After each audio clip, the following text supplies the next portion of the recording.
Bet this football season with my bookie. Use promo code Gators and get a free 50% match with your first deposit. Only at my bookie.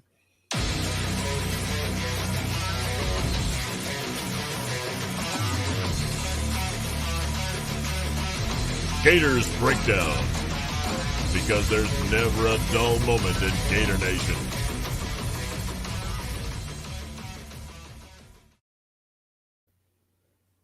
The Gators Breakdown podcast is ready to go. I'm your host, David Waters, and you can find me on Twitter at GatorDave_SEC. And joining me, as he does every Monday evening, is co-host Will Miles. You can find him at his site, readandreaction.com, and on Twitter at Will Miles SEC.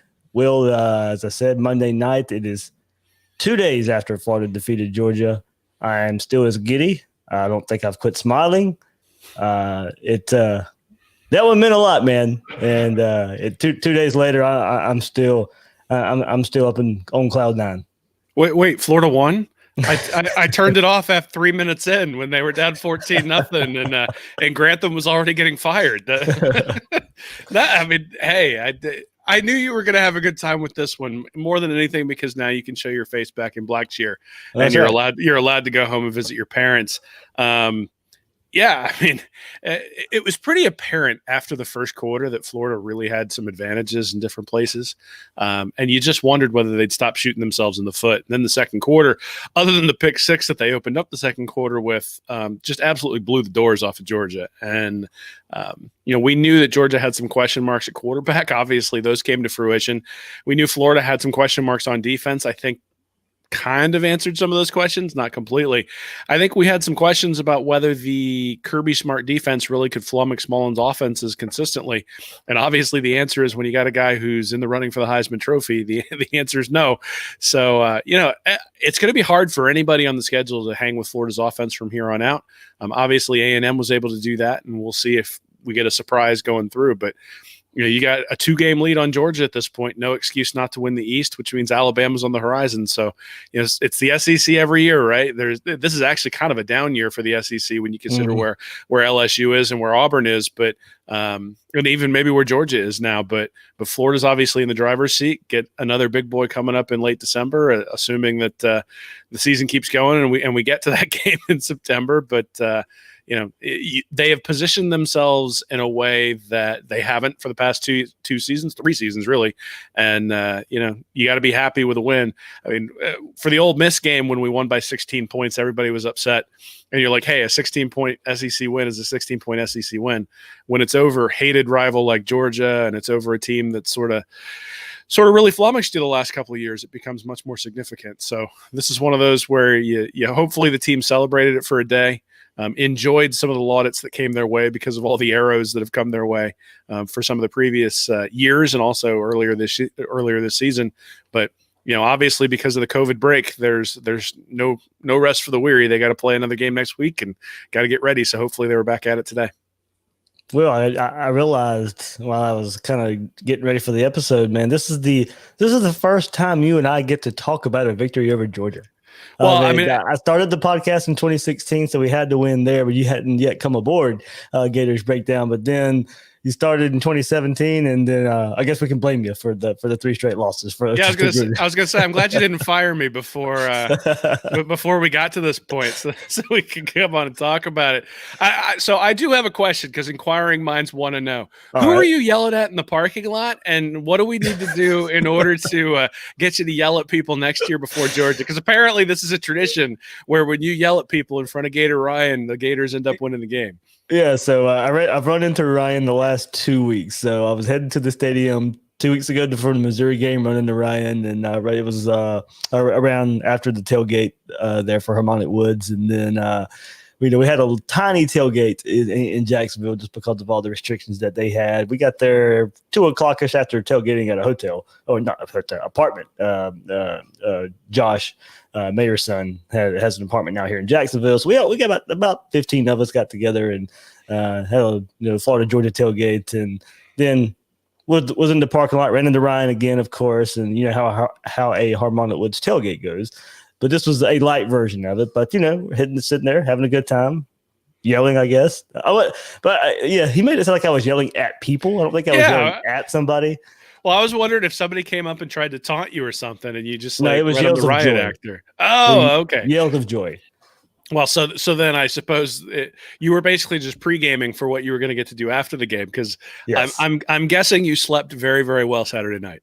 I did. I said it on the podcast. Slept very well. Coffee tasted great yesterday. Go to the grocery store. Everybody's high-fiving and go Gators at the grocery store. So Gator Nation was ready for this one, Will. I can tell you that. It was exhaling and cheering all at the same time, because you knew Florida should have won this game, and you knew that going in. And luckily, it actually happened after what you said at the start. And here we go again. But when that pretty much around halftime, everybody felt good. But when that clock hit 0, and then you get to see the team celebrate, and Mullen going into the crowd, and Trask clapping hands with the fans, I mean, you could tell how big this one was.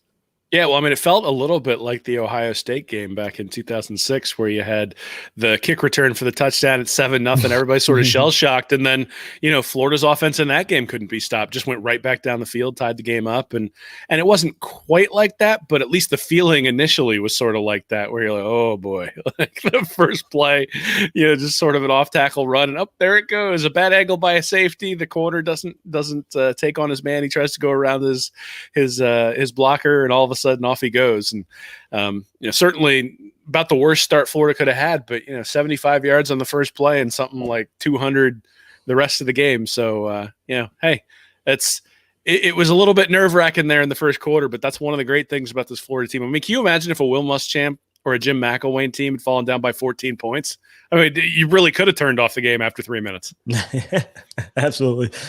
So yeah, well, we've talked about it right here in the intro. We'll cover the game a bit more, and how Florida can move forward from this too. Florida's going to have to move forward from this. We just kind of explained how big of a game it was and the celebration afterwards and all that. But Florida still hopefully has another game this weekend. If you didn't get to see today, Sam Pittman, Arkansas's head coach, did test positive for COVID on Sunday. So we'll see if that runs rampant through Arkansas, anywhere near like it did Florida. Some other SEC teams, mainly SEC West teams, are dealing with it. Mississippi State, Texas A&M, LSU. So LSU, Alabama's in danger this week as well, with LSU having a lot of players in quarantine and all the stuff that goes along with that. So hopefully, Will, with the news of Sam Pittman, as you kind of alluded to earlier, we actually do get a game this weekend when Felipe Franks is supposed to return to Gainesville and play the Gators under the lights. Well, and you got the tropical storm coming through too. So you got that aspect of things. That doesn't look quite as bad as yesterday, but we'll see. This thing, it's November 9th, and we're talking about a freaking tropical storm. I mean, well, hey, it was 75 degrees up here. I was playing golf yesterday with my son, but I mean, I can't imagine that there aren't a large number of people with Arkansas who need to be quarantined. You figure the amount of people who come in contact with the head coach are probably pretty significant within a program. And one of the things Saban got it, and I guess the rest of Alabama somehow didn't get it. Well, but Saban didn't really have it, right? That was the thing. Right. Yeah, false positive in the end. Yeah. Yeah. So, I mean, that's what you hope for Pittman, obviously, both because he's an older person compared to the players. And so, obviously more susceptible to the disease, but also then that if it is a false positive, then it's not running rampant through Arkansas. And then you have the ability to play the games and do those sorts of things. But we'll see. I mean, obviously it was sort of, I think when the news first came out about Florida that Monday after the Texas A&M game, it was like, it's like 4 or 5 guys. And 2 days later, they're canceling everything, and it's like 36. So, obviously this ramps up relatively quickly. It's a disease that spreads awfully quickly, and so we'll have to see where things stand. But as it stands right now, you're right. Florida's got a game on Saturday, going to have some emotion. I mean, obviously there have been some comments this week just today coming out about Dan Mullen and Brian Johnson and their relationship with Felipe Franks. And so and Trevon Grimes talks about, I think he said he talks to Grimes like every day, or he talks to Franks like every day. So, and they were roommates at Florida. So so I mean, this is somebody that the Florida team's really close to. They went through an awful lot with Jim McElwain being ousted and Franks being the quarterback and maybe not necessarily being ready, but certainly McElwain kind of hanging his players out to dry, and that growth experience, I think, helped them buy in to what Dan Mullen was selling when he first came to Gainesville. Obviously in 2018 and 2019, not able to get over the Georgia hump, but they just got over that Georgia hump. And it'd be a shame to waste it by losing the game right afterwards, because you sort of have a letdown. So that's what they'll have to do this weekend. Now, I've sort of, it's two sides of one coin, really, which is that Grantham's defense has been susceptible to big plays. You saw it against Georgia, that there were some guys running free who Stetson Bennett and DeJuan Mathis couldn't hit. But on the flip side of that is that Grantham should know Felipe Franks really, really well, know what he likes, know what he doesn't like, and take advantage of that. So it's going to be fascinating to see sort of who gets the best of that matchup, and hopefully we get to see it on Saturday. All right, yeah, we'll get into even more about that as well. But let's get through here, everybody. Remember, you can get some Gators Breakdown merchandise. A couple of people over the weekend went and got some of the new look Gators Breakdown merchandise. You can get that at ebay.com/str/Gators Breakdown. Thanks to everybody who's already supported us in that way. But if you'd like to as well, you can find it at ebay.com/str/Gators Breakdown. And remember, you can find Gators Breakdown at news4jax.com/Gators Breakdown. You'll find all the Gators Breakdown episodes there, as well as News4Jax coverage of the Gators. Please share, rate, and review the show. If you're watching on YouTube, hit that like button right now. Hit that subscribe button. You can be able to catch us on Gators Breakdown. It really helps us out here. Or if you just want the audio version, on-the-go version, check us out on your favorite podcast platform.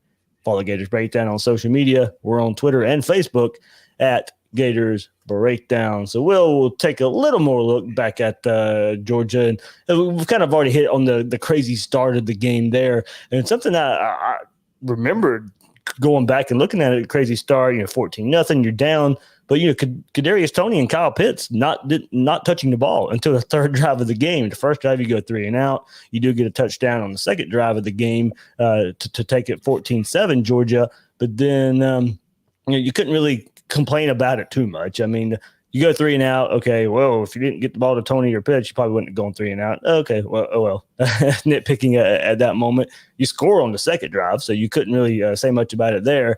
But, Will, I mean, kind of going back to your article a little bit, and you knew Kirby Smart's a great defensive coordinator. You know he was going to scheme some things up here.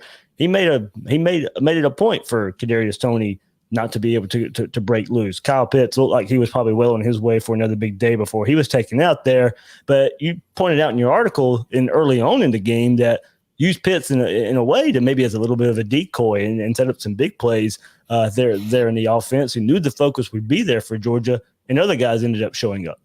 Yeah, it's interesting on that first 3 and out. The pass on third down was a little out route to Dameon Pierce. They split him out wide and then had him running route. And the Georgia defender did a really nice job of defending it, knocks the ball down.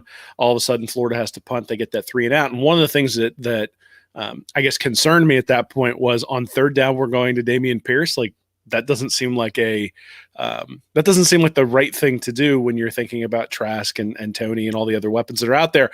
Obviously, the lesson is I'm a moron, and Dan Mullen knows better than I do. And so clearly the game plan was to target the running backs because of all the attention that was being paid to Pitts and to Toney.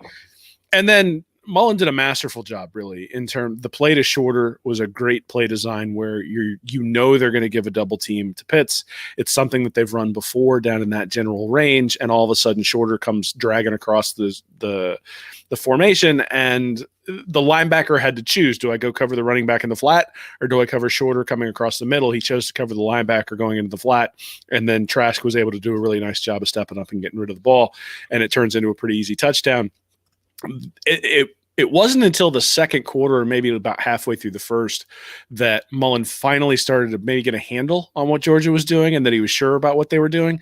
And at that point, he actually had some plays where he had schemed Pitts open. So the play that Pitts caught down the sideline where they showed Kirby Smart jumping up and down in the replay, and then also the touchdown to Kamari Gamble later in the game. It was the exact same play where they had decided they were going to target that tight end going down the sideline.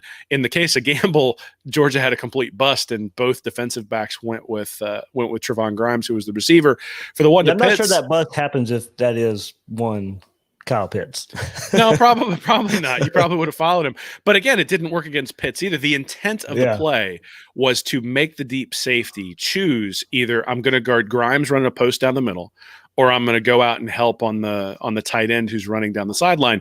And for the most part, the deep safety's responsibility is usually that post down the middle. Trask holds him with his eyes, throws it to Pitts one-on-one. Pitts is going to win that battle. Same thing with Gamble, except in that case, they didn't actually guard Gamble. But those were the exact same plays, and they were really nice play designs by Mullen once he sort of figured out what Georgia was doing. So, it's amazing that this team can just move the ball when they don't run the ball very well. They did, however, have one drive, the second touchdown drive where they tied it at 14.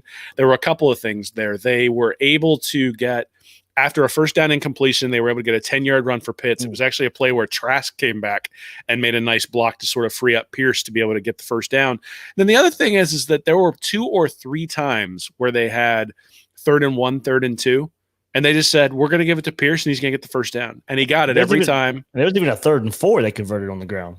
Yeah, so I think that's a really promising thing to look at. And one more before you go for that. I mean, the first touchdown of the game, I mean, as I said, with who Georgia had out on that defensive front, you were going to have to convert your short yardage plays. And the first touchdown of the game, the offensive line just blows back Georgia's defensive line, and Damian Pierce goes in for the opening touchdown for the Gators.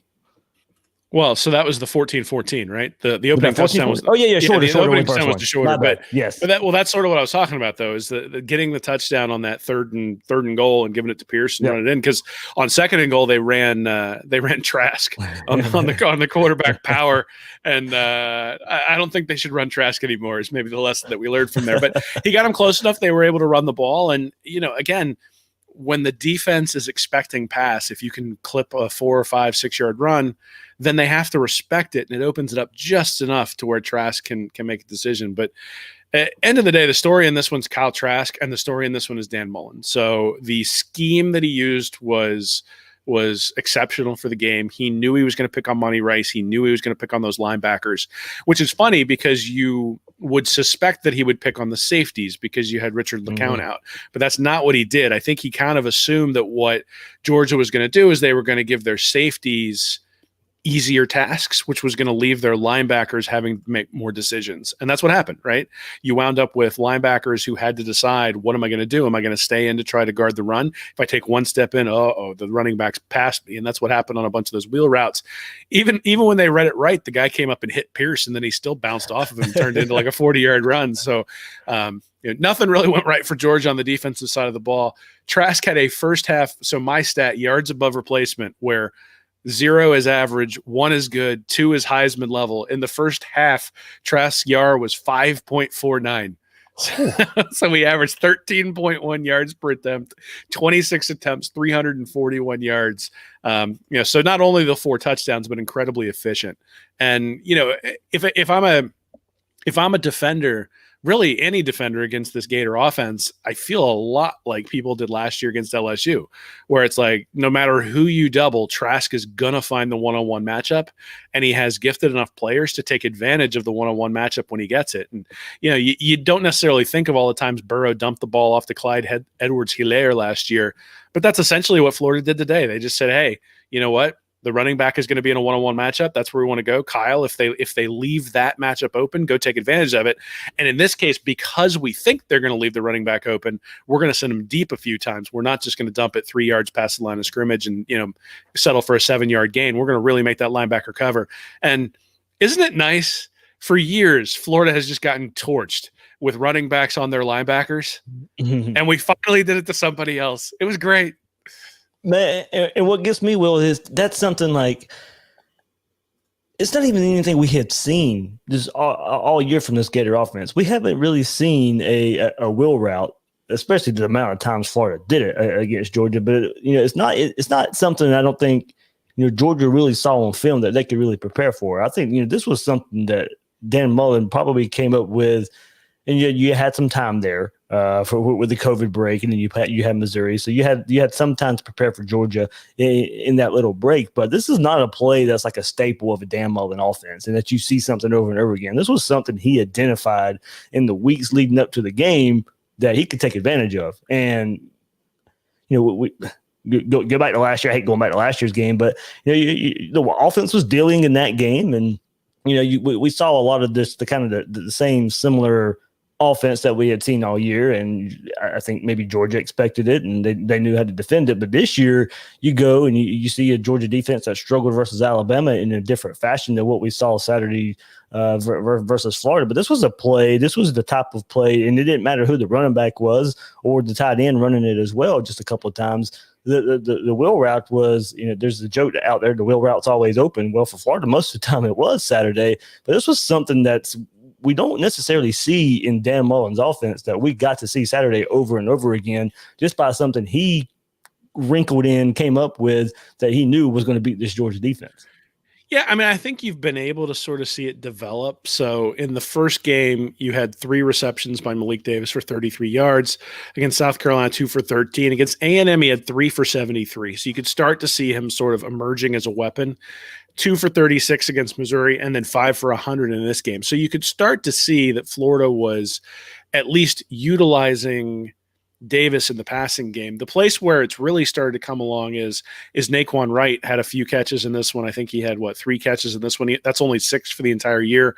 Dameon Pierce had a couple of catches. He's only got 6 for the entire year. So it wasn't just Malik Davis. And that's sort of one of the things that I think is interesting about the way Mullen approached this, is that oftentimes you'll see teams that get stuck in their tendencies where, okay, Dameon Pierce is in the game. He's my pass protection running back, and he's my running back, but we're not going to send him out in routes.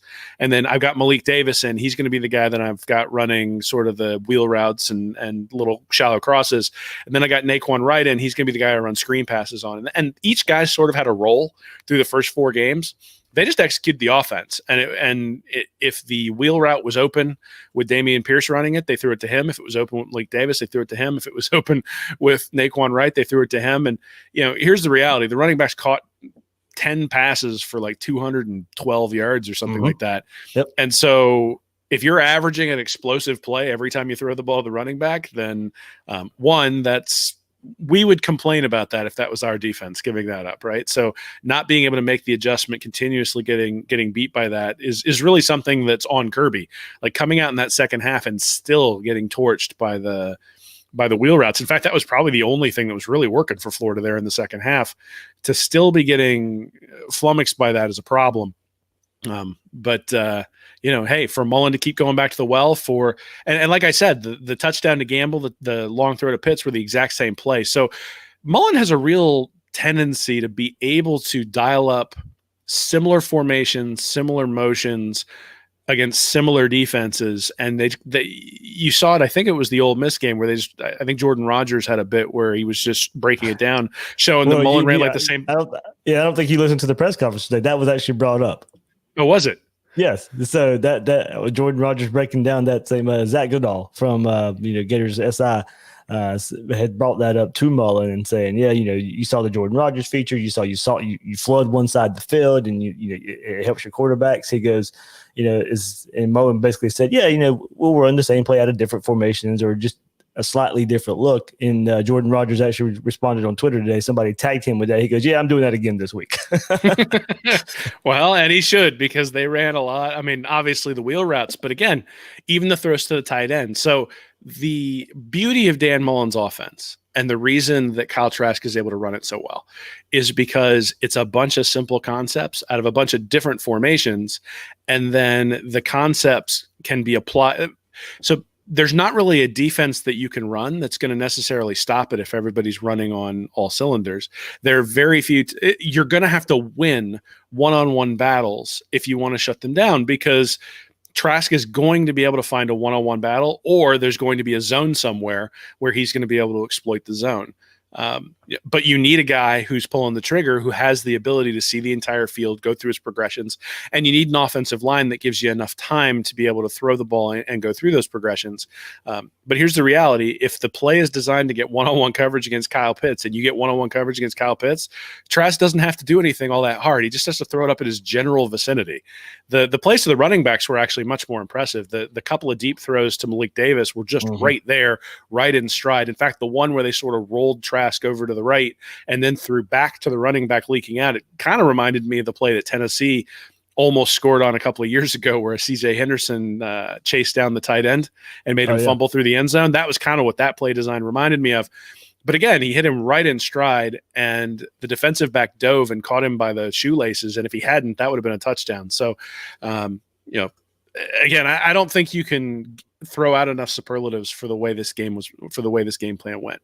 This was clearly something where, if you talk last year that Florida got out coached by Kirby Smart, I think you could say that. I think you could say the opposite thing this year, that clearly Florida had a better game plan coming in. Clearly Florida had a better guy calling the plays, but you also have to wonder, Stetson Bennett played really, really well the first couple of drives. Then he gets hit by Rashad Torrance. All of a sudden, everything sort of falls apart. Injuring his shoulder may have had something to do with it, but all of a sudden you got DeJuan Mathison there.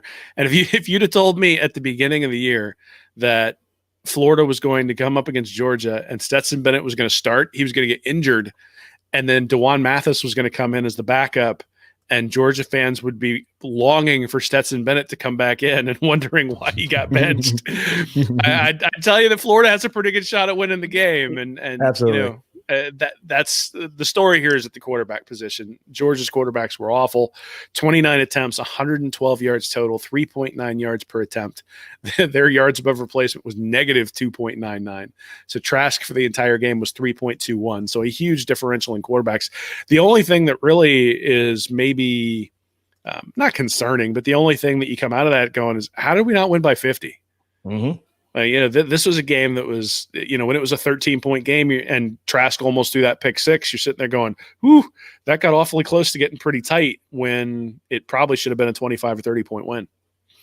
Absolutely, Will. So, yeah, you talked about some of like superlatives, some numbers here for the Gators. And, yeah, I mean, there's some good ones here. Will, the Florida scored 41 combined points versus Georgia the last 3 seasons, 44 on Saturday. So you see the difference here. Look, Florida had 275 yards versus Georgia in 2018, 278 in last season, 2019. Combined 553 total yards the last 2 seasons. Florida had 571 on Saturday. So there's the big markup in just the last couple of years to year 3 for Dan Mullen. Florida had 5 passing plays of 30-plus yards in the first half. Georgia had allowed 6 all season. Georgia's defense had not allowed a touchdown to an opposing tight end this season. Kamori Gamble and Kyle Pitts both had touchdowns versus that Georgia defense. Florida posted its 10th game of 500-plus total yards in Dan Mullen's 31 game as head coach, passing its combined total from the previous 101 games from the 2010 to 2017 seasons. They had 9 from 2010 to 2017, Will. From Will Muschamp to Jim McElwain, Florida had 9 500-yard games. They've already had 10 under Dan Mullen. So just bringing it there, Will.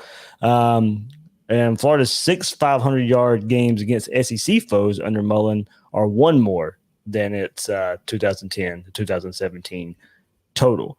One more comparison I wanted to make here, Will, and everybody wanted to compare Florida and Alabama and their offenses to this Georgia defense. Now, I'll admit Georgia's missing a couple players here, of course, compared to when Alabama and Georgia played. But Alabama's passing game explosive, and I said that 20 yards or more versus Georgia. They had a 48-yarder, 38-yarder, 90-yarder, 34-yarder, 4 plays. But they have 564 total yards. But Alabama had only 4 20 yards or more explosive pass plays against Georgia.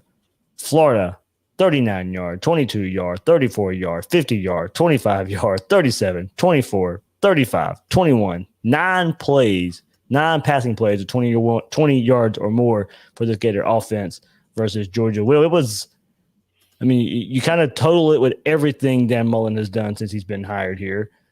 But it kind of just all culminated. We talked about how big this game was and what it meant, but it meant a lot for this Gator offense to show up in Saturday night and put this kind of performance together. Yeah, I mean, the offense was unstoppable in the first half. It's actually interesting. I mean, you mentioned the 574 yards or 571 yards total. They only had 160 in the second half. Yeah. So this wasn't even really a complete game by the offense, but it still felt like every time Florida's offense got the ball, that if they wanted to, they could put the pedal to the metal and power it into the end zone. Now, I'm certain that they were trying to do that every time they had the ball in the second half. At the same time, there are probably some things to work on from that second half, but part of that's Kyle Pitts was out too. And part of that is they were up and sort of nursing the lead. So I'm not going to get too upset about that. The big thing for me is that the Florida defense forced 5 3-and-outs. The most punts they've forced this year is 7. And they forced 5 3-and-outs against Georgia. So when you think about what the offense was able to do, that's great. But really, this was a defensive win. In the second quarter, Georgia, 12 plays, 25 yards, 2.1 yards per play. Florida, 25 plays, 253 yards, 10.1 yards per play. They outscored them 24-7, and really they outscored them 31-0 because Trask threw the pick 6 to open up the second quarter. And Georgia's offense couldn't do anything. And that is where the game was won. Obviously, at the end of the first quarter, you're 14-14. Going to the half, you're 38-21. Game's basically over. And it's because the Florida defense was able to stop. So 4 rush attempts, 0 yards. You get the 75-yard run from White at the beginning. And this is one where I think Kirby's going to have to own it a little bit. I'm not sure why Zamir White didn't get the ball a lot more. I thought they passed way too much. Well, they were relying on Bennett. They thought they could take advantage of Florida's secondary, and it turned out that after Bennett got hit, they no longer had a weapon to take advantage of Florida's secondary. And then that's really the value. And the defensive line played good. I mean, maybe they tried to run and maybe felt like they couldn't run. Well, and again, they only ran 12 plays, 4 runs, 0 yards there in the second quarter. So Florida's defense shut down the running game when they were trying to run it, and then 8 passes for 25 yards in that second quarter. Florida 14 passes for 229 yards there in the second quarter. And then you get to a point, if you're Georgia, where you just don't have enough time. I mean, by the time it was 38-21, if you're going to put the ball and say, hey, Zamir White, go win me this game, 1, that's not fair, but 2, are you really going to be able to make up a 17-point deficit against this offense? Because the minute you get to 3rd and 1 and get stuffed, or the minute you get to 3rd and 1 and get like a false start or a holding penalty, the drive's pretty much over. Florida gets the ball back, and you're afraid they're going to go right down the field. It's the exact feeling that everybody had against LSU last year, which was, you better not give them the ball, because if you give them the ball back, they're going to make you pay for it. And we have to catch up. We have to keep up. We have to keep up. And maybe that's the story. I mean, I think Zamir White ended up with 5 carries in this game, but he starts off with a 75-yard rush. And beyond that, doesn't do much of anything. But the lack of carries is the thing that I sort of look at and say, Florida forced Georgia to play a game Georgia didn't want to play. And the last 2 years, Georgia has forced Florida to play a game Florida didn't want to play. So you think about 2018, Georgia was able to jump up quickly. Florida's offense had to throw more than they wanted to. They were able to retake the lead there early in the second half, but Florida had to rely on its offense to sort of to push. They had to put the ball in the air a lot more. Last year, same thing. Georgia jumps out to a lead, and Florida has to slowly try to make their way back. And by the end of the game, they're running like 7-minute drives to try to catch up. This year, Georgia gets the pick 6 to go up 21-14. Bam, bam. 2 plays later, it's 21-21. It was just a completely different game because the game was played on Florida's terms. Florida was happy getting into a track meet with Georgia.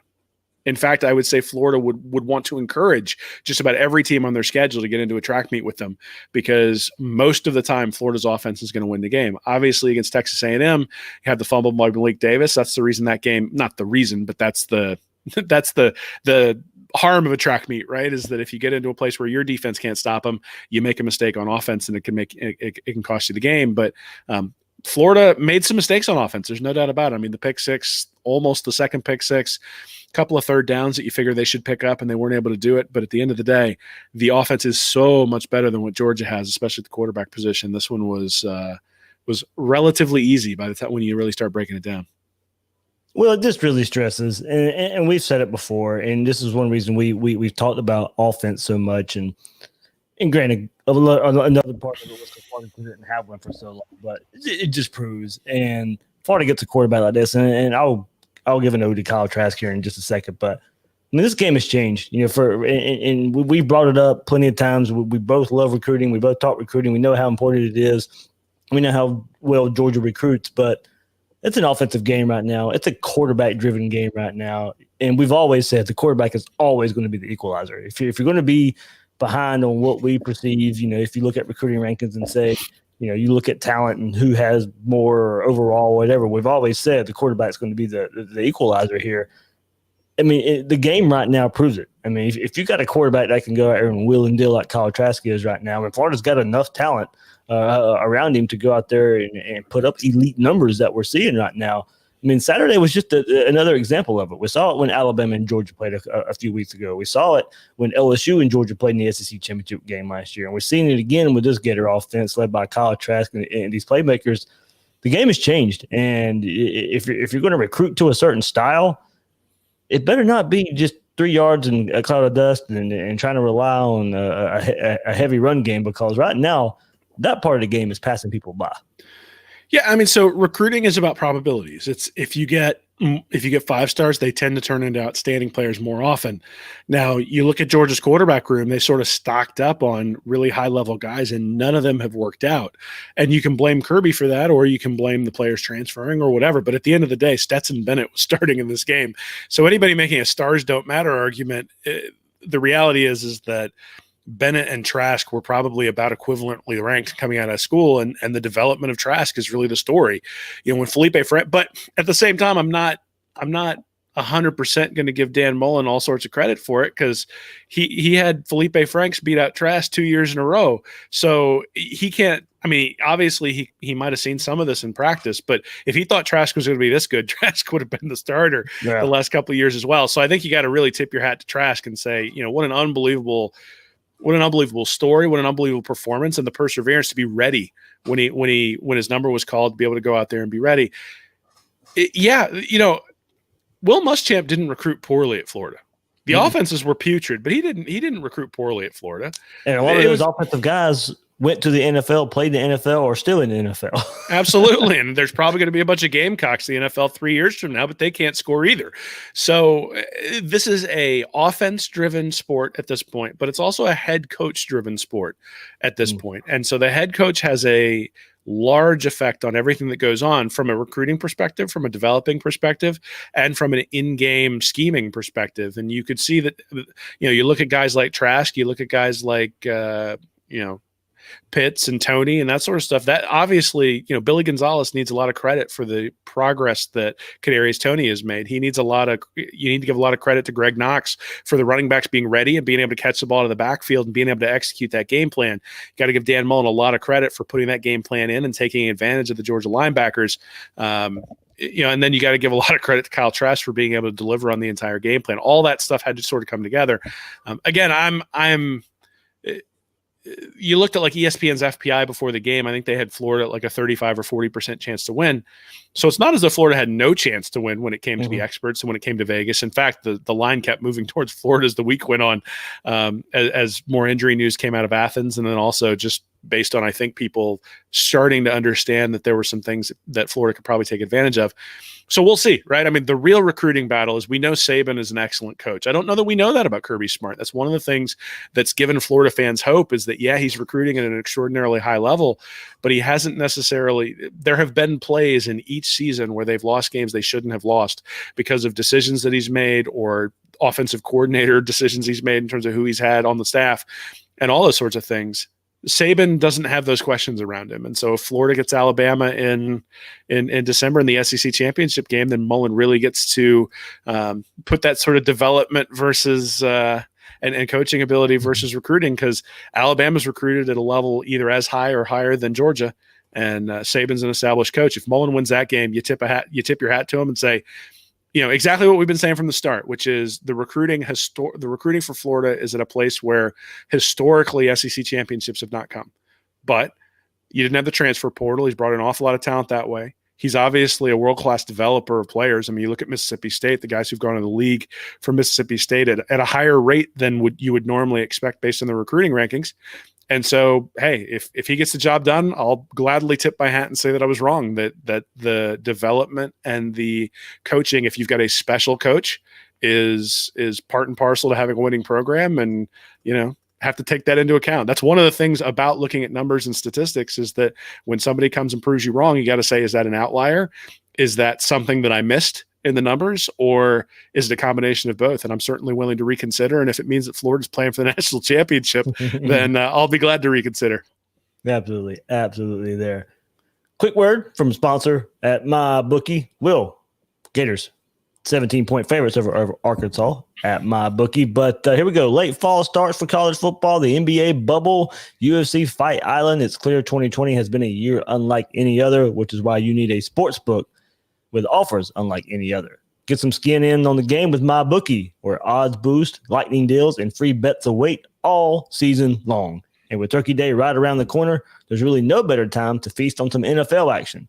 Whether you're a first-time customer or have been playing with MyBookie for years, there's no shortage of value to be found in thousands of games online, their game lines, unique prop bets, and contests that they offer every week. Sign up or get reloaded today. Find an edge, make your bet, and get paid. They also boast a fully fledged casino platform, giving you access to all classic table, slot, and card games you'd expect to find at your local spot. And the best part is, at MyBookie, the doors never close, so you can continue to build your bankroll even after the games are over. Make the right play and sign up today at MyBookie. And when you do, use promo code Gators to get your deposit matched halfway, all the way up to $1,000. The terms are simple. Say you put in $200, they'll match you with another $100 in your account. If you were already planning to bet this season, this is free betting money. It's winning season with promo code Gators at MyBookie. So, of course, discussing Gator offense, how well it is, how well they played Saturday night. But with that performance, Will, you teased it earlier, Kyle Trask firmly in the Heisman discussion now. No question about it.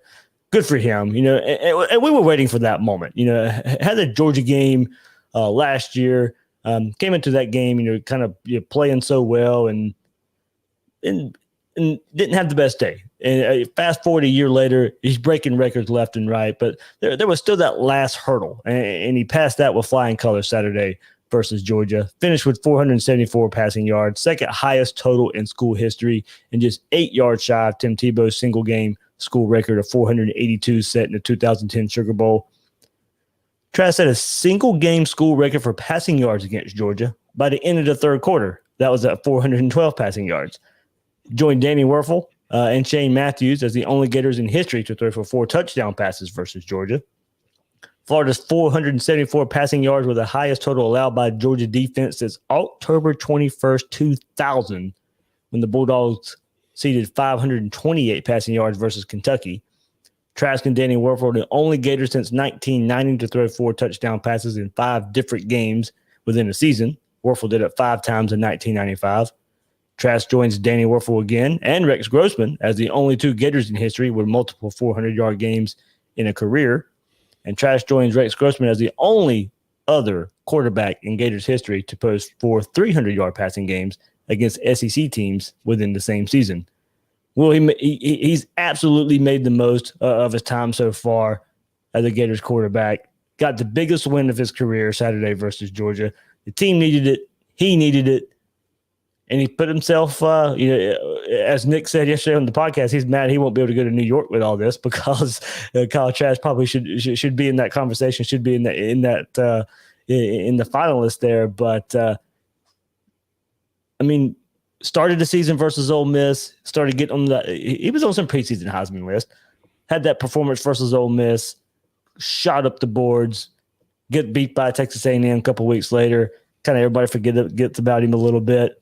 COVID hit, great performance versus Missouri, big-time performance on the national stage versus Georgia, and he's right there, and he deserves every bit of it. Oh, absolutely. A couple of weeks ago, I wrote an article about sort of the next step that he needed to take, or the thing he needed to change in what he had done over the first 4 games. And he obviously had been fantastic in the first 3 or 4 games, but there were some things you could see. He was overly reliant on Kadarius Toney and Kyle Pitts. He was forcing the ball into double coverages repeatedly. And it was working sometimes because he had really, really good players on the backside. But one of the things you find when you come to a team like Georgia is when you've got a defense like that, you have to hunt the one-on-one matchups. And the thing that I thought was really impressive is the different guys he was able to get the ball to. You get the drive that was maybe most impressive is Florida's down 14-0. Trask comes out, throws the ball down the sideline, just an absolute dime to Xavier Henderson, and he drops it. And still, they just come back. They hit a running play to get the first down, and then he hits Keon Zipper like 2 plays later. So if you're Georgia, you're sitting there going, geez, our game plan was to stop Tony and to stop Pitts, and he's throwing the ball to Xavier Henderson and Keon Zipper. Hey, again, that is an indication that what he was doing was hitting guys when they were open. He was allowing the defense to dictate, you're going to have a one-on-one matchup over here, and that's where he was throwing the ball. And you look at the guys he threw the ball to: Malik Davis, Naquan Wright, Kamori Gamble, Damian Pierce, Keon Zipper, Justin Shorter, Trevon Grimes, Trent Whittemore, like 30 completions and only 2 for Pitts and 7 for Tony. Though for Tony, it was sort of those dump offs where he was dancing a little bit, except for the 1 21-yarder at the end. A lot of those throws down the field. He was 6 of 7, I think, in the first half on throws 15 plus yards downfield, just laying them right in the guy's hands so that there was absolutely no doubt they should be able to make the catch. And only his guys being able to make the catch. Absolutely. I mean, so it was an unbelievable performance, and he's always been accurate. The question has been, does he have the sort of next gear when it comes to doing what he did? Because Burrow 2 years ago had a completion percentage of something like 58%, and he was chucking the ball down the field. He was just really inefficient at doing it. And what Burrow did to improve from 18 to 19 is he got a lot more accurate when he went down the field. And part of that was finding the right one-on-one matchups. Part of it was Jamar Chase being really, really good and taking a step forward. But part of it was just Burrow getting more accurate when he went down the field. Trask didn't necessarily have that in his cap because he completed like 67% of his passes last year. So you figure in order for him to improve, he's going to have to get better going down the field. He's going to have to take more shots. And one of the things you'll notice is if you look at the tape of Trask, is his mechanics and his footwork are much, much better this year than they were last year, which means that on those deep throws, he's able to put it right on the guy's hands, but he's also able to get enough zip that it doesn't allow the safety to come over. The only throw where Georgia's safety ever really played a role was the one where Pitts got drilled. And, that's one that I think Trask would like to take back because he sort of led him right into the safety. Though in this day and age of football, you kind of expect the safety to pull up and not necessarily do what the safety did there for Georgia. But that's the only one where I really remember where Trask put his receiver in a tough situation and made it a tough catch. Other than that, it was like, hey, a guy's running free, ball's right in his hands. Hey, a guy's running behind one-on-one coverage, ball's right in his hands. And one of the reasons he's able to do that is because he's IDing the one-on-one matchup. But one of the reasons is his mechanics are so sound that when the opportunity to get the ball out is there and get it there on time and on target, he does that a lot. And then the other thing he's really improved on this year is just his pocket discipline. So his pocket presence, that play there where he got the ball to Shorter, it almost looked like, I think Gene Delant sort of ran into the ball as he was trying to step up, and he kind of shot putted the ball to Shorter. That sort of innovation when things break down is something where Trask just seems like a calm dude. And he deserves to be in based on this performance and based on the way he's played all year, he deserves to be in New York. I don't expect it to slow down. I mean, if you do this to Georgia's defense, I expect you to be able to do it to Arkansas and Kentucky and Vanderbilt. So he's going to be there regardless of what the guys at PFF say. And, well deserved. And kind of going to your point, Will, and extending one of your points, like I don't think it could be stated enough in him being the position of starter for a change. Now we know he prepared like a starter, and that's why he came in versus Kentucky and led the Gators back in that game.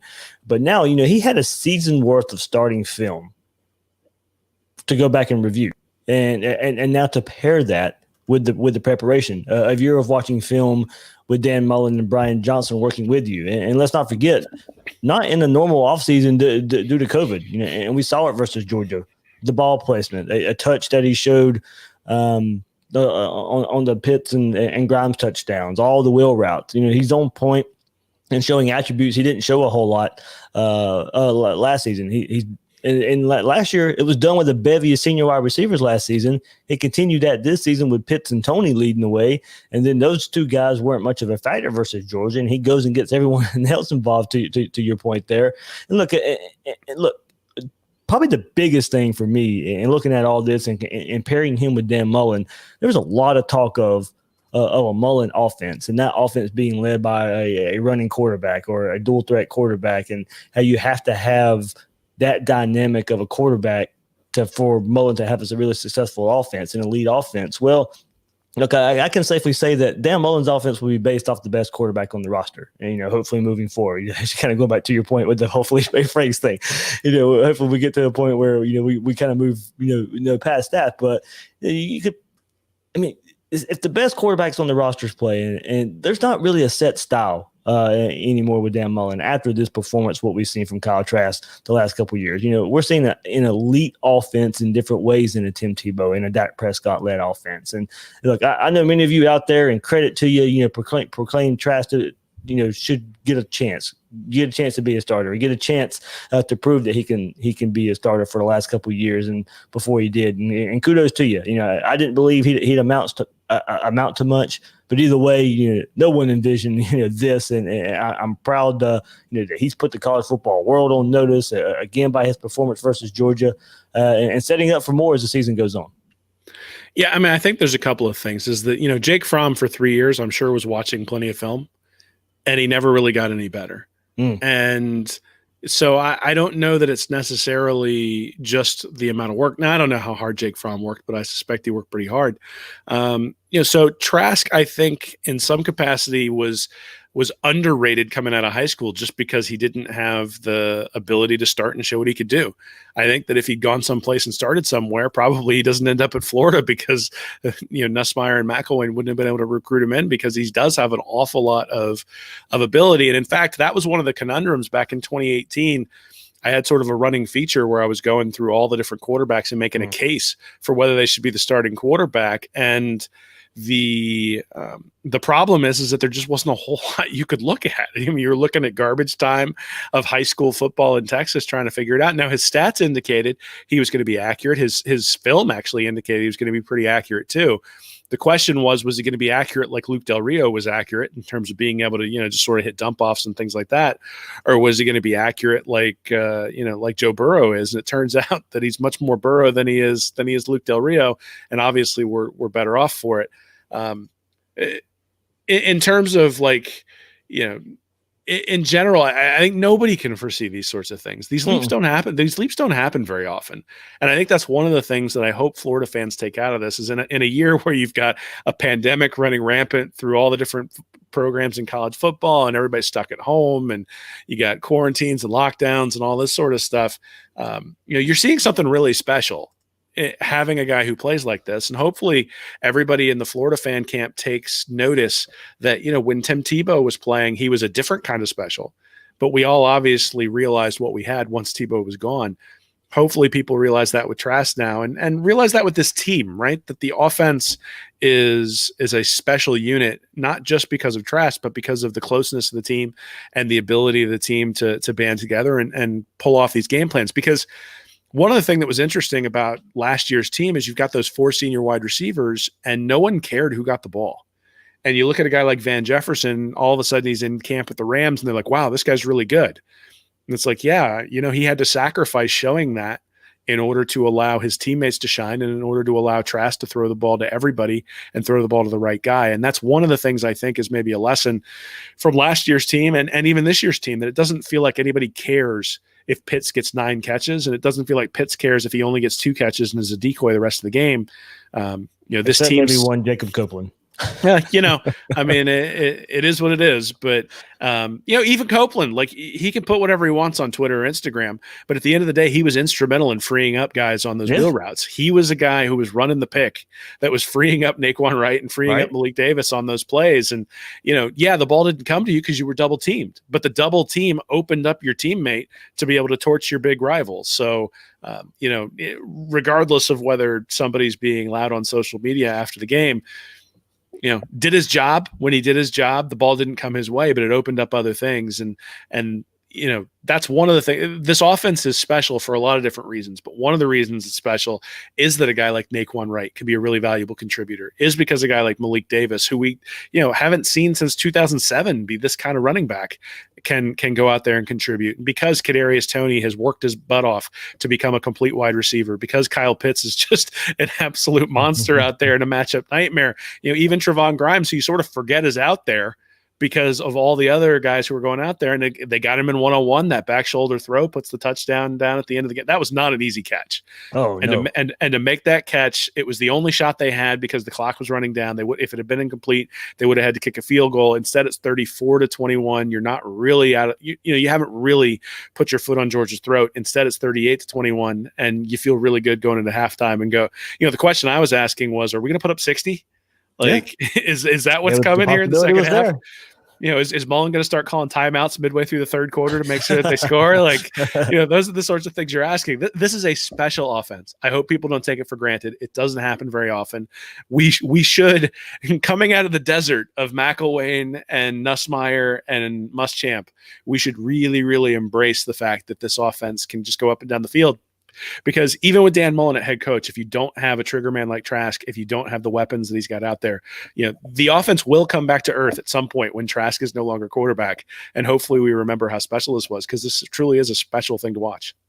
Yeah, long way from Brent Peace and Kurt Roper and Doug Nussmeier and Jim McElwain. It's all those quarterbacks still went to the NFL. Exactly. I mean, that's what I'm saying. It's a long way from those guys. That's why I didn't single out Driscoll and Greer and all those guys, because those guys went and proved that they could play at other schools and have some success, even more success than they had at Florida, and go on to have, like Driscoll, a career in the NFL, a bit backup, but still in the NFL there. So. Well, yeah, I mean, kind of like we said, we'll wrap up the episode here. A big win, of course, this is over Georgia. But as Dan Mullen said in the press conference today, teams got to stay focused. The game versus Georgia is irrelevant if you go out there and lay an egg somewhere along the rest of this season. It doesn't mean much in the grand scheme of things if you don't follow it up by going undefeated the rest of the season and continue to show progress. And look, not only this season, but overall as well. I mean, that is a big win over Georgia. Recruits are taking notice, and we've discussed that part of it before. Plenty of Gator fans out there have said, hey, one more final step in recruiting and maybe kind of building up to better recruiting is a win over Georgia. Well, you got that. And look up Terry and Arnold and Davian Sorey, two defensive guys, that they were paying attention to that game. Maybe that pays off for the Gators here. But as far as this season goes and all that, stay focused. You got Arkansas, Vanderbilt, Kentucky, Tennessee, LSU coming up on the schedule. You're better than those teams. You are better than those teams. This offense has enough, at least to go out there to score 34 or 40 points a game in those games against some, okay to good defenses in Arkansas and Kentucky there. Tennessee's, I don't know what to think about them right now, but that is just kind of where it stands. But just still some trips late in the season. Kentucky, Tennessee, or just want to play a tough, hard-nosed game of football. You'll have LSU the week before the SEC championship game, so you got to stay focused. You can't rest on your laurels just after getting this big rivalry win over Georgia. Yeah, well, you certainly can if you want to make the playoff. So they're gonna have to go 9-1 and win the SEC title to go to the playoff. That's really what it boils down to. You got to win out at this point if that's your goal. And I think the goal at Florida is obviously always to win championships. Now Spurrier, I think, sort of set the standard to where you go through, you win the SEC. If you win the SEC, you're gonna have a chance to play for the national championship. I don't know if that's gonna be true in this weird year if you happen to drop a game to Kentucky or Tennessee or LSU along the way and then still come back and beat Alabama. But here's the reality: is Florida has the SEC championship in their view. They're probably most likely going to play. They would have to go. They would have to go 2-3 against Arkansas, Vanderbilt, Kentucky, Tennessee, and LSU in order to not make the SEC championship. So that's there. So the SEC championship, playing for the SEC championship, is on the horizon. I think what you want to see is continuous improvement, right? Yep. And we saw improvement in the defense from the Texas A&M game to the Missouri game.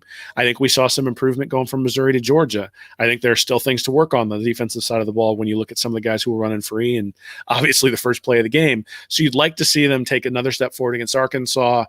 You would like to see them have a complete shutout against Vanderbilt. You'd like to see them, by the time you get to LSU, you'd like to sort of feel like where LSU was last year, where early in the year you sort of looked at that game that they played against Ole Miss, where they gave up all sorts of yards and points. And you go, is that really a team that can win a national championship with that level of defense? And then by the end of the year, you're like, whoa. Like, it doesn't matter. Like, the defense gives up 24 points a game. Doesn't matter. That team's scoring 50. And that's probably kind of the best case scenario for Florida. I will tell you, I suspect that one of these 5 games could be close. Oh, I think so too. I don't know which one, but it's too much to ask somebody to play 7 straight SEC games and not come out flat for one of them. You hope they come out flat at Vanderbilt. Right. so that they, just sort of turn on the Jets there, maybe at the end of the second quarter, score a couple touchdowns, and that's maybe like a 24-6 or 24-12 or something like that kind of win. So hopefully that's maybe the one that they come out flat at, but it's entirely possible they could come out flat. I mean, A&M, the team you lost to and who has looked good besides the Alabama game, of course, their struggle was the beginning of the season versus Vanderbilt. So a lot of people were banking on that game, previewing Florida, Texas A&M, and A&M, probably their worst game played of the season was versus Vanderbilt. Yeah, so there will be a struggle. At some point, Florida's going to have a close game. They already lost the close game to Texas A&M. You're not allowed to lose another close one. If they had the opportunity to win that one against Texas A&M, didn't get the job done. I mean, how much differently would we feel if Malik Davis doesn't fumble, they drive the ball down the field, kick a field goal with 3 seconds left, and they're now 5-0, having beaten Texas A&M on the road, gone through the whole COVID thing, beaten Missouri and Georgia, and now you're sitting there. Now you're 2-3 games up on Georgia essentially, and going forward, we feel a lot different. But there's going to be one more close game at least, and it's going to be just like 2006, where you had that South Carolina game that was sort of strange, where you had to have the block kicks from Jarvis Moss in order to be able to get to play for the national title. I suspect that's what we're going to see as well. One of these 5 games is going to come down to the fourth quarter, and Florida thus far has not been a very good fourth quarter team. They struggled in the fourth quarter against Georgia this past week. They were better against Missouri, but still the offense sort of stalled. Texas A&M, the offense stalled in the third and fourth quarter. South Carolina, they never got the ball. And then Ole Miss, they were just going up and down the field even in the fourth quarter. So they haven't been the same fourth quarter team that they were in 2018 and 2019. That's going to have to change in one of these games. Otherwise, they might get clipped. But, that's part of college football in 2020 is everybody has an opportunity at this point. A bunch of weird stuff going on. And so, the reality is that if you'd have told me 4-1 with a win over Georgia and a last-minute field goal along with a COVID outbreak, would you be happy with where you are 5 games into the year? I would have said, well, wait, Georgia wasn't the 5th game. What's going on? But then I would have said, yeah, right, a win over Georgia. And it's funny, even if they do slip up and let's say they end up 8-2 and win the SEC championship game, I still think that's progress. I mean, winning the SEC. It is yeah. Right. You're definitely right. It is yeah. So I think we all look at it and go playoff. And that's where you want to end up. At the same time, beating those rivals, beating the guys, showing that you can play with the big boys is progress this year, because Mullen hasn't been able to beat the big boys in 2018, 2019. Closest is that game against LSU with the pick 6 against Burrow. He showed one against Kirby Smart. He's got another one coming up in December. We'll see what happens. And hey, like I said, if he can pull that off against Alabama, then the program's taking a huge step forward, and I'm here for it because it's great to see. Yeah, well, I'll send it out on this. Arkansas coming up this week. Of course, we discussed the familiarity with Felipe Franks and what he can do. You brought it up. Todd Grantham should know him very well. Dan Mullen knows what he does very well as well. Kendall Browse, offensive coordinator there. They schemed against him last year as the offensive coordinator at FSU. So a little bit of familiarity there. So probably more familiar with this Arkansas team than, on the surface. Barry Odom, defensive coordinator. So Mullen's not going to be surprised by what he does either. But so not really a whole lot of surprise besides the fact that just, Felipe Franks is playing pretty good. Yeah, I mean, you look at Arkansas coming into the year, and I think everybody sort of thought they'd go 0-10, 1-9, something like that. And the team's 3-3, and quite honestly should have a better record than that because of some of the bad luck they've had in some close games. There was that game against Auburn where you sort of feel like the refs took it away from them. And there was another one that I think was really close that they Ole Miss, maybe. Well, there was another one. Yeah, they've played a lot of close games. So 21-14 over Mississippi State, lost to Auburn 28-30. They beat Ole Miss 33-21. Lost to Texas A&M by 11. I mean, Texas A&M started out to be a pretty good team, and then storming back against Tennessee after down by 13 points. I sort of turned that one off, and then I came back and went, "Wait, Arkansas won here, yeah." like what's happening here? So, one, they've proven they can fall behind and come back. I think they really sort of showed some mettle against Georgia, though. The Georgia defense was obviously able to shut down their offense there in the second half, and then Stetson Bennett was able to come in and make the offense go. Florida should beat them. I think it shouldn't be close. Vegas has that right. I think you said they were a 17-point Yep. 17-point favorite. At the same time, the familiarity with Felipe Franks is something that you can't necessarily replicate, right? The emotion that these guys are going to have coming in, maybe that gets them up for the game. You read my next point. That's exactly where I was going to go. Is the week after Georgia, you worry about some kind of letdown. Well, this is a guy everybody on this team knows that there should not be a letdown. There's defensive guys and the offensive guys he plays with should definitely want to go out there and play a good game against him. Yeah, but by the same token, I mean, Felipe Franks was beloved by all of his Florida teammates. I suspect that he's made some significant inroads with his teammates there at Arkansas. You know that all those Arkansas guys are going to come into this game wanting to take it to Florida for, to help Franks win the game when he comes back to the Swamp. And so there's going to be an edge on both sides, I suspect. So hopefully it'll be a really well-played game. Both teams will come ready to play, and the better team will win, and that better team is Florida. But like you said, coming off of that Georgia win, it's natural to sort of take a step back and live in the glory a little bit, and maybe not prepare as hard as you should, or just you get run down over the course of a long season. This is kind of the place where Florida would have been having a bye week. Instead, you're now in the middle of playing that seven game stretch, and really 8-game stretch if you factor in the SEC championship game as well. So, we'll see. I mean, who knows, man? It's COVID. No one has any idea what team's going to come out on a random Saturday. You got Penn State at 0-3, so all of my neighbors are going nuts up here. You got Jim Harbaugh can't buy a win. Indiana won their first game against Michigan since like 1942. You got it's actually like 87, but you got whatever momentum you can ride right now.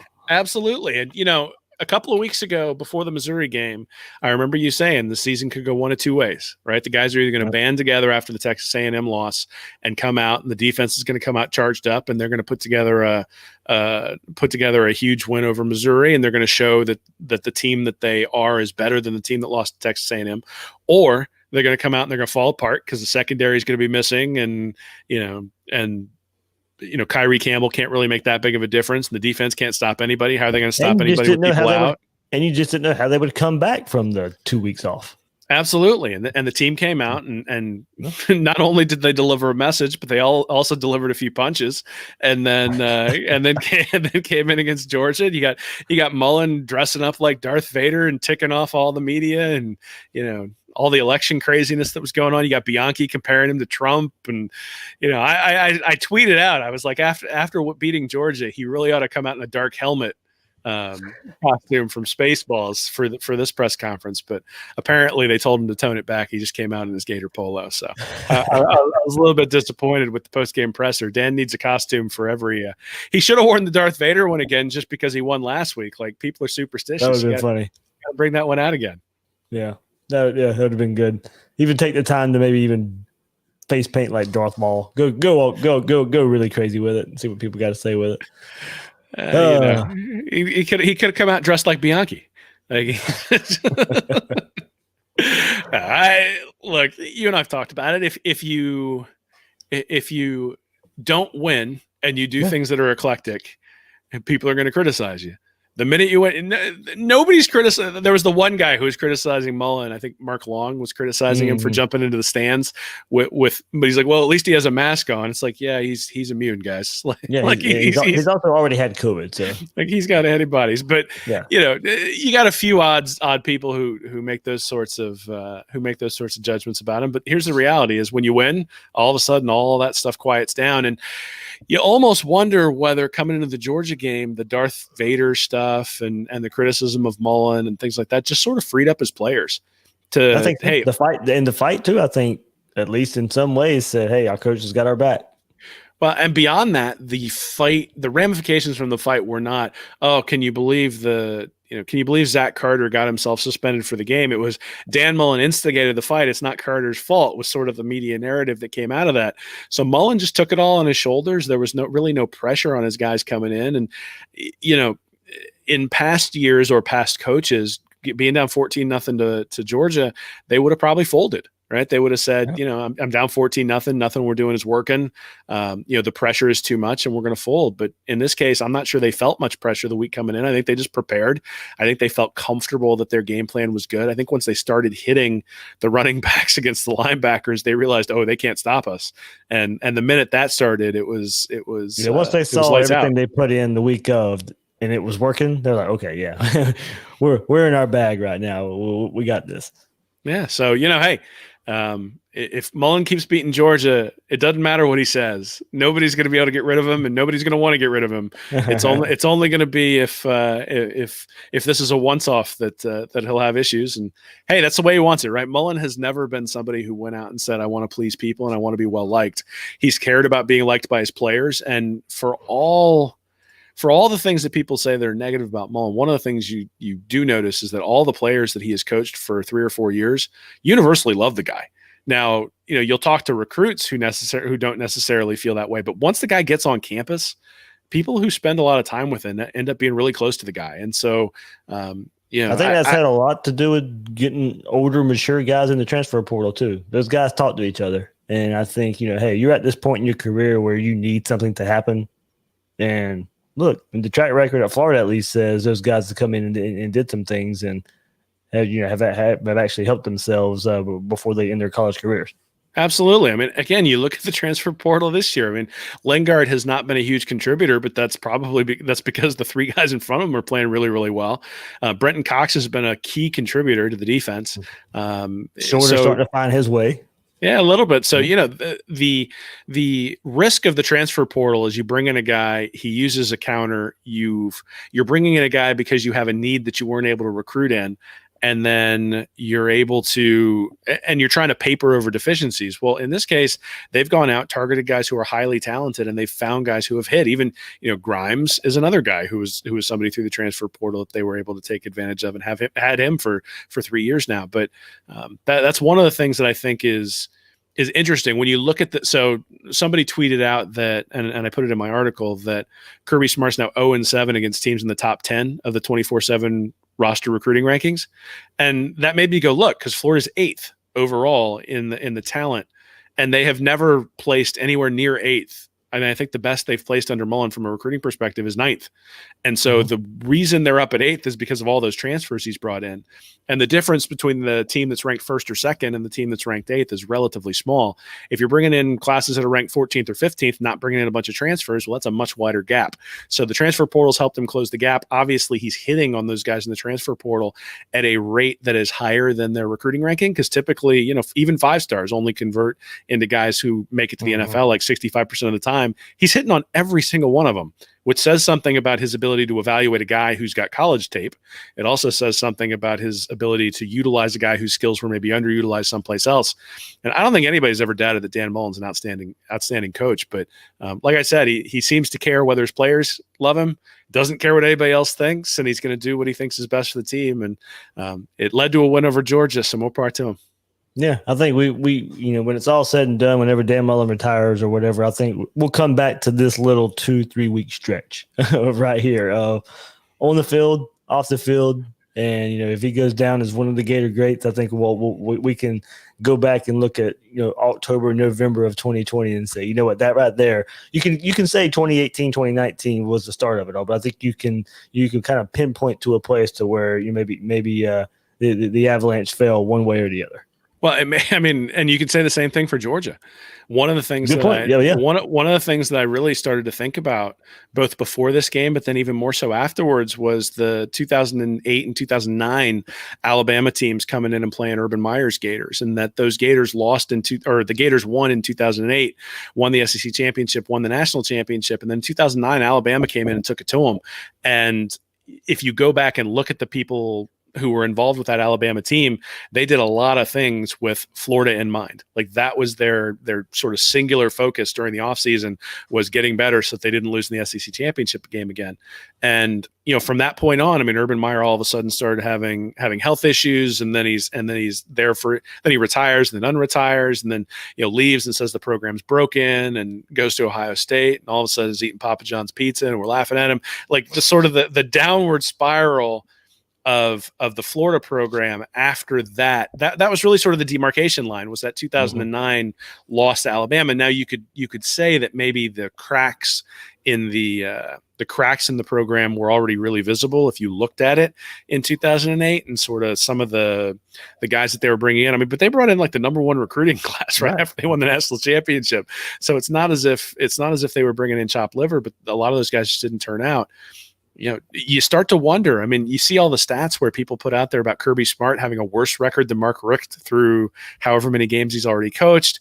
You've obviously got the fake punt with Fields. You've got Fields transferring. You've got the blown coverage in the national the blown coverage in the national championship. You've got, you know, sort of the constant quarterback situation. Yeah, you got well, that's the big one, right? But also the constant sort of shuffling of offensive coordinators, not being able to settle on somebody. You know, that was something that we always sort of suspected about Muschamp, is that no matter what offensive coordinator he brings in, if he ties their hands behind their back and doesn't let them actually call the plays they want, it doesn't matter who you got in there. And you know, that's sort of proven true with Muschamp. They're going through their own sort of Muschamp issues there in South Carolina. You know, is Kirby just a more gifted recruiting version of Muschamp?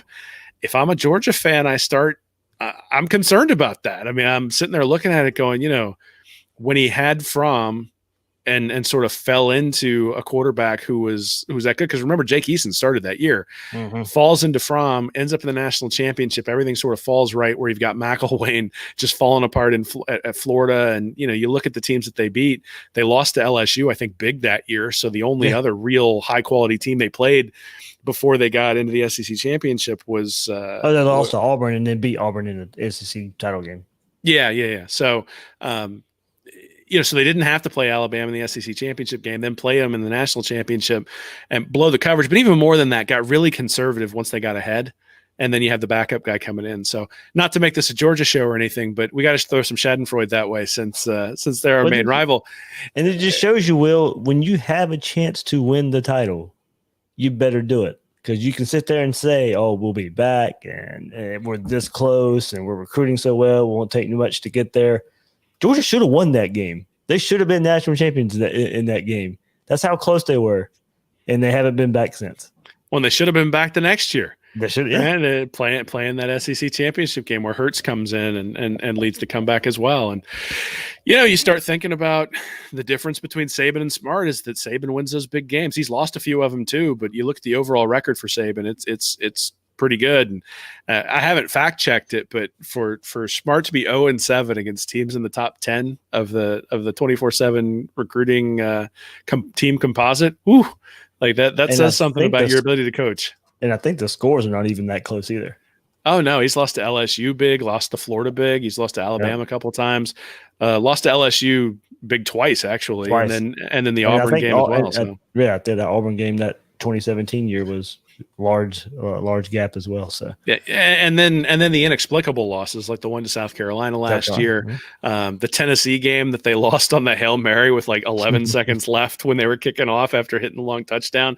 So yeah, if I'm a Georgia fan, I'm a little bit worried, because this is one of those where, like you said, you sort of peaked in 2017 and haven't really seen any progress. And that's something we were always asking for under McElwain was, God, let's just see some progress on offense. And then it was like, 105th again. Great. That's fantastic.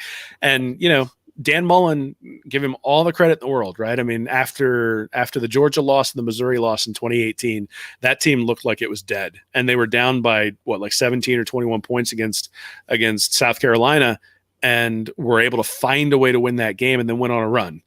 And then beat Michigan in the bowl game. And beating Michigan in a bowl game was really progress when you were thinking about where Florida was as a program, especially considering the loss to Michigan in 2017. Then 2019 comes out, loses to LSU, loses to Georgia, but none of those bad losses, like bad, quote unquote, like the losses to Missouri and Kentucky the year before. So you look at it and say, hey, you didn't lose the teams that you were supposed to beat. Yep, and then go to the bowl game and win that one too. So again, progress, but not necessarily exactly where you want to be. And now in year 3, you lose to Texas A&M, who it turns out looks like a really, really good team. And then you go out there and you lay the wood on Georgia. And so again, I think we can say in 2020 progress, and that's all you can ask from a head coach. If he comes out and makes progress this year, even if they don't beat Alabama, then the progression next year is, okay, it's time to get back and it's time to beat them. And as long as Mullen keeps showing that sort of progress, then Florida fans are going to be happy.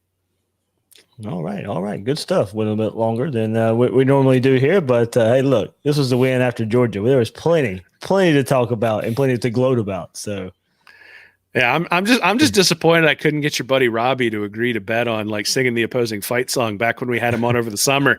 He was pretty nervous back during the summer. Even he didn't, a lot of times you sort of say, hey, let's put a friendly bet on it, and people are like, oh, okay, no problem, but.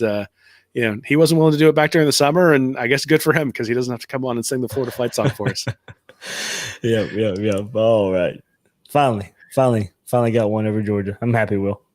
Hey, man, you should be. This is obviously your Super Bowl, sort of the SEC East Super Bowl this year, just because of the way the schedule sets up. So, cool times. It was nice.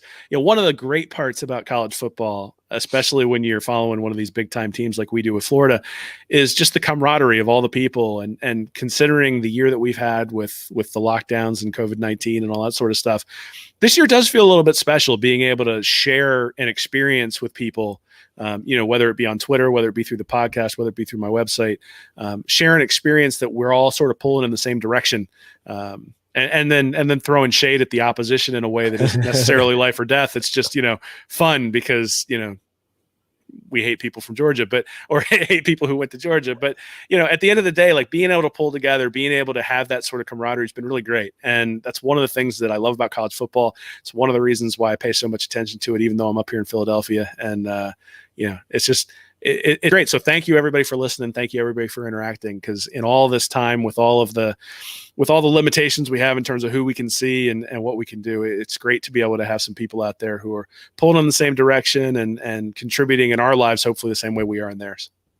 Absolutely. Gator Nation's had a lot of fun the last couple of days and pulling receipts from all the Georgia media and fans that Florida didn't have a chance this year. So that was that has been a whole lot of fun seeing the last couple of days. Even some I've gotten tagged in for conversations I forgot I had with some Georgia people, and I'm glad I retweeted some of those and put "time machine" as my tweet because that's exactly what it felt like. So, well, then this is a side that I think most people don't get to see of you very often. Like you're taking Twitter receipts after the Georgia win. That's pretty good there, Dave. You're one of the nicest people I've ever met. So if it's getting you riled up to where you're taking good-natured shots at Georgia fans, it's definitely a big deal and definitely a good time. Absolutely. So that is Will Miles. You can find him at his site, readandreaction.com, and on Twitter at Will Miles SEC. I'm the host of Gators Breakdown, David Waters. You can find me on Twitter at GatorDave_SEC. Guys and girls out there, thanks for listening to this episode of Gators Breakdown.